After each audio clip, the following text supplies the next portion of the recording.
I had persuaded Sherlock Holmes to take a brief holiday with me. As we rumbled through the countryside, it was a comforting thought indeed that for a while anyway, there would be no desperate men at the door of our flat in Baker Street, no life and death cases to solve. Ahead were 4 whole days as suspended and happily uneventful as this train trip.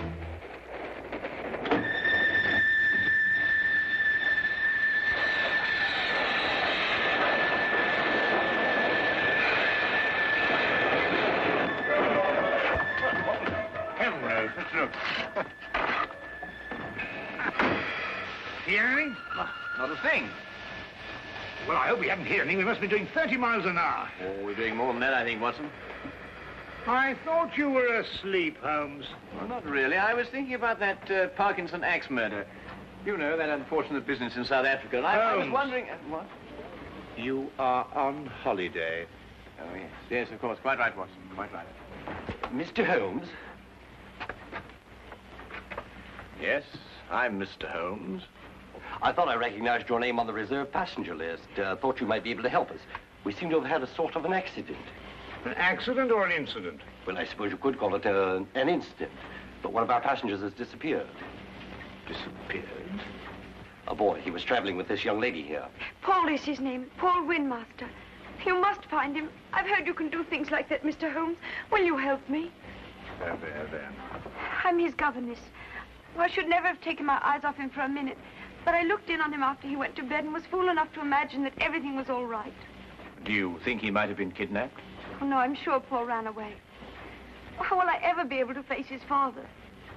I think you'd better sit down, Miss... Kendall. Lydia Kendall. Miss Kendall, and tell us everything from the beginning. I'm sure we can be of help.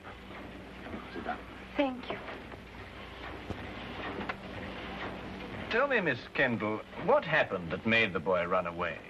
Mr. Holmes, have you ever heard of Paul's father, Lance Windmaster? Oh, yes, Ripsaw Windmaster, the Canadian timber king. The papers call him that. As rough and strong a man as the trees he cuts down. Paul, not having a mother since the age of 2, has grown to be like him in many ways. Independent, wild. Believe me, I've had a full-time job. I can imagine. Mr. Windmaster never disciplined him. Was actually proud of Paul's spirit. Until one day, rather suddenly, it struck him that he was bringing the boy up improperly. You asked me what caused the boy to run away. It was just that. And yesterday, when I went out to fetch Paul, I began to see the first signs of what was about to happen.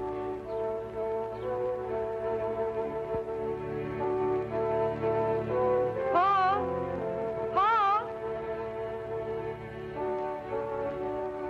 Paul, you'll have to come home now and get dressed. We're all packed and ready to go. Yes, Miss Kendall. Hurry now, we can't miss the train.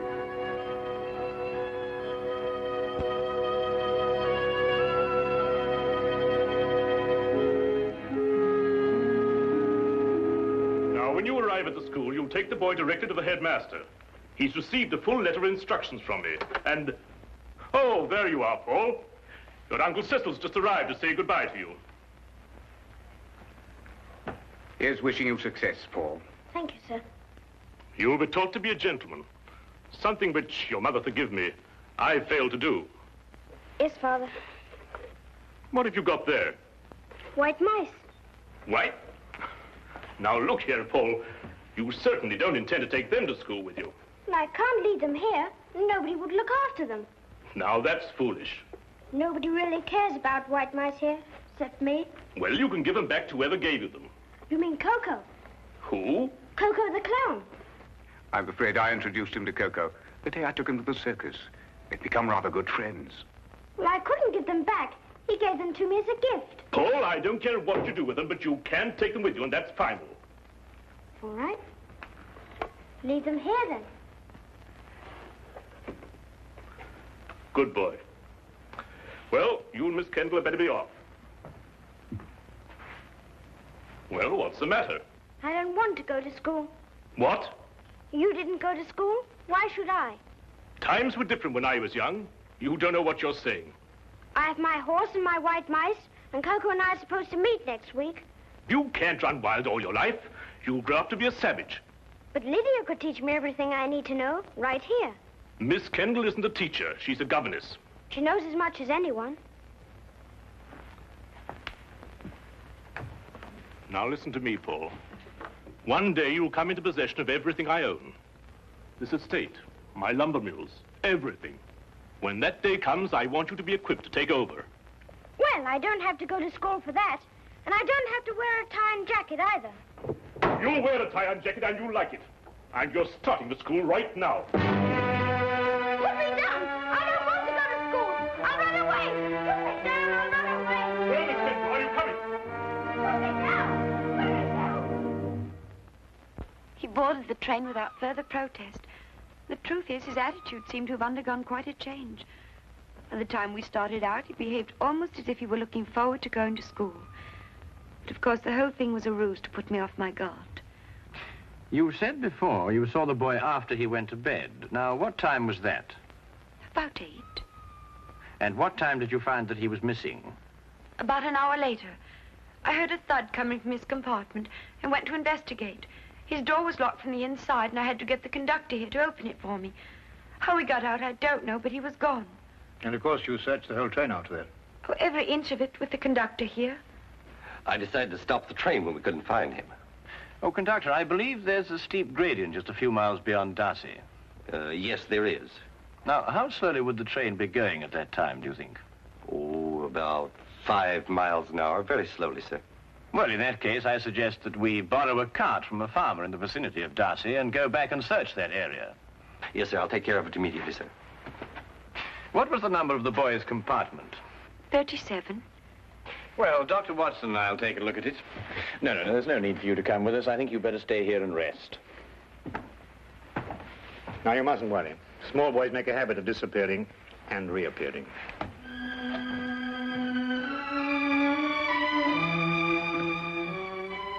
I hope so, I hope so.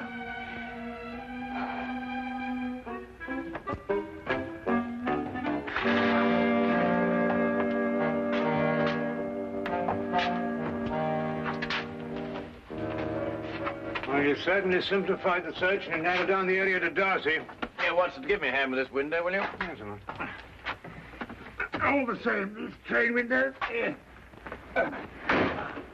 Well, that was the thud Miss Kendall heard, the sound of the window being opened before the boy jumped out. By Jove, you're right. The question is, who helped the boy open the window?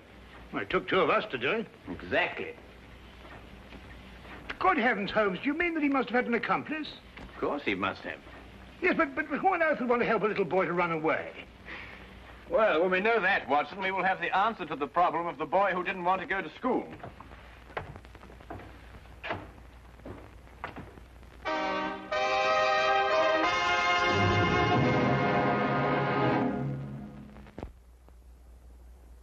And now we return to the case of the night train riddle.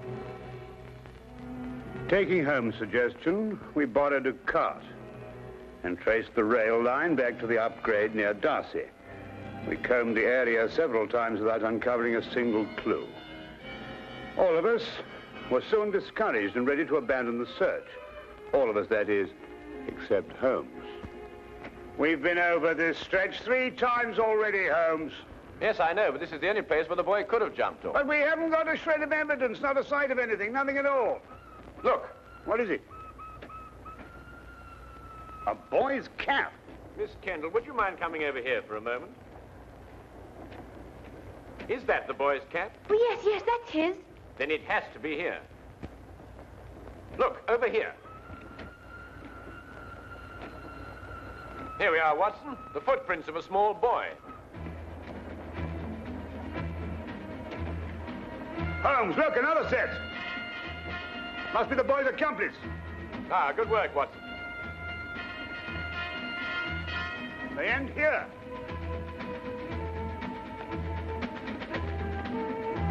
Then it's quite clear what happened. Not to me. Well, they obviously boarded another train, a local, I imagine, traveling in the same direction as we were. We do pull alongside a local here, Mr. Holmes, the up train from Royal Minster. Well, how can they do that? Change trains in midstream, so to speak. Well, obviously, Watson, if both trains were traveling slowly enough. They do. It's possible, entirely possible, Mr. Holmes. Conductor, I think you'd better telegraph ahead and have them stop that train. Yes, sir. Do you think they'll find him, Mr. Holmes? Well, we are near enough to the truth, Miss Kendall, not to have to speculate anymore. We will soon know. We began a hasty return to the night express, aboard which we hoped to catch the local. Holmes insisted that time was of the utmost importance.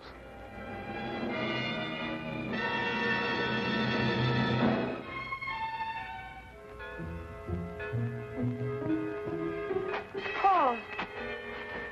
Pardon? I'm sorry. I thought to another boy. Perhaps the next compartment. Oh, this is the last one, miss. You held out so much hope, Mr. Holmes. How many stops did the train make before Darcy? 3, same as usual. Did you notice a boy get out of one of them? Not that I remember. There was a boy. I talked with him. He got off with his father at Manborough. Are you sure? Yes, there was that pair. Blimey, I clean forgot. What did the father look like? Medium-sized, grey hair, ordinary face. Wait, I noticed when I inspected his ticket there was something about his fingertips. They were red. Red? Yeah. I thought it was strange at the time. That's most observant of you, conductor. That proves it, Watson. Holmes, do you know who he is? Of course. Coco the clown. Coco the clown? He was the boy's friend. But more than that, there's the red fingertips. The significance of which completely escapes me. Rouge, Watson, the same kind of clown uses. He was evidently in a great hurry to catch the train. He didn't have time to remove it all. Oh, if you're only right, Mr. Holmes. And unless I miss my guess, we'll find them both in Manborough now.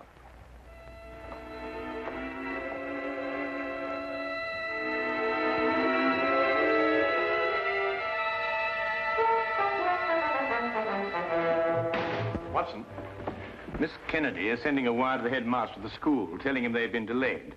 As soon as she's finished, we can be off. What's the matter with you? You don't look like someone who wants to be taken to the circus. Holmes, do you realize it has taken me the last solid 3 weeks of pleading and cajoling to persuade you to take this trip? And now look where we end up, in Manborough. And don't you underestimate it. We can have a very exciting holiday here. Oh, holiday? We might as well have pitched a tent in Lestrade's office. I know, but we couldn't very well refuse to help them. No, we couldn't have refused to help them. But when we eventually find whoever it is who's at the bottom of this thing, please remember one thing. He's my pigeon. Don't upset yourself, Watson. As soon as we can find the boy, we can continue on our journey. Oh, I'm glad you still considered that. Well, shall we be getting along? Oh, by the way, Watson, I didn't mention it to Miss Kennedy, but I believe there's some possibility the boy may be in danger. So I don't think we ought to lose too much time. Not a very convenient place to leave luggage. Holmes! You gotta wait a minute. We've left all our bags in the train. There's no time to worry about that now, Watson. Come along. But look, Holmes, we've got everything in them for our 4 days. All right, I'll find Miss Kendall and get a carriage, and we'll meet you in the street. Now, hurry up. Right.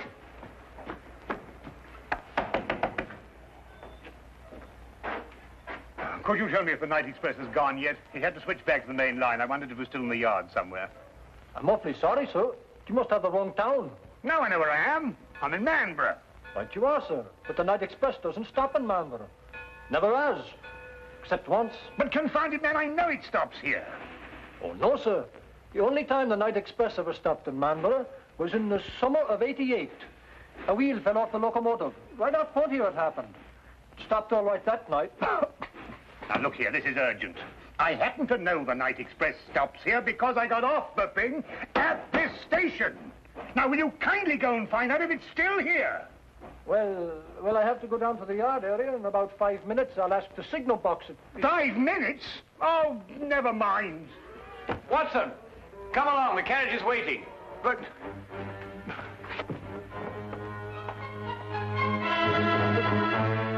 the luggage.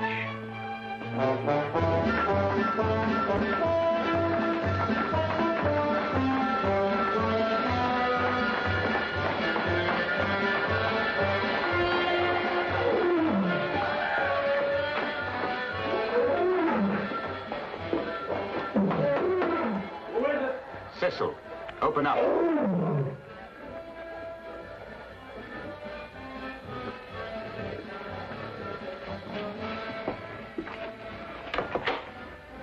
Did it work? We jumped off, switched trains. Ta-da! Like a couple of acrobats. Where's the boy now?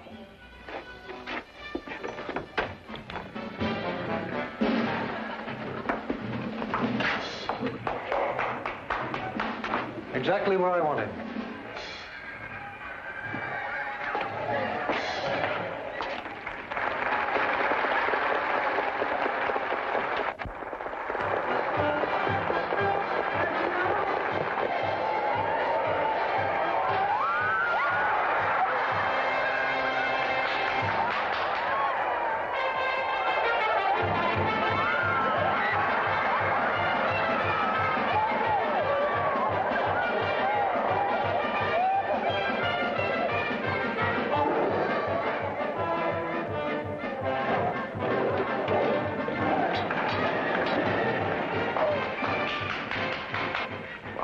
And get it over with.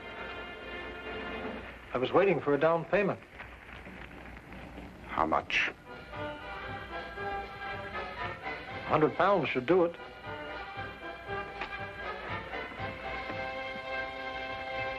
That's cheap enough to show you good faith.